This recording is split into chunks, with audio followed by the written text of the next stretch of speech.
अच्छा तुम परिचय जापर कि परिचय स्वप्ना राणी साहू मो स्वामी अवध कुमार साहू। अच्छा आज जो टिकाली थाना द्वारस्थ हो कौन पर आज थाना आसिक उपस्थित अच्छा मु टिकेबाल थाना मो स्वामी अन्य झील सहित आफेयर थी आप्लिकेसन देवाई आसली देलापर आम दीदी थर मीमांसा होगी जाइए लेखा पढ़ा होगी जाइए तथापि मो स्वामी से झील सहित रिलेसन रोच मत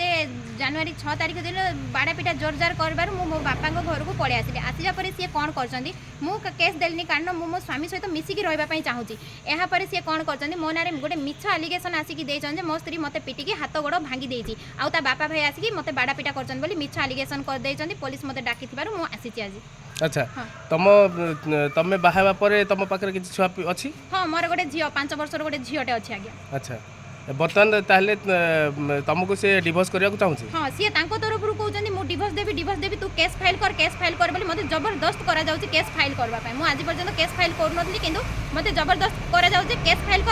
कर आम डिवोर्स करदेबू केस फाइल कर आम डिवोर्स कर बापा माँ भाई भी चाप पकाउछन्ती मो स्वामी भी चाप पकाउछन्ती और पुलिस एसे भी कहते हाँ तुम केस दे केस देदेला आम कोर्ट को पठेदेबू तुम तुम जहाँ हवा कथा हम बोली मत बाध्य करा तुम कौन चाहूँ मु डिवोर्स चाहूनी आज्ञा मोर गोटे 5 वर्षर छुआ अच्छी मुझे धरिकी कुआड़े जी आज बापा माँ अच्छे मुझे पड़ेबी कि गोटे 5 वर्षर छुआ को धरिकी मुझे कुआड़े जी मु तो पुणी मोर किसी भी रोजगार ना मुझे पुणी भल पाई बाहर सी मत जहाँ भी भल पाई नहीं मुझे सहित रही चाहूँगी। Okay thank you.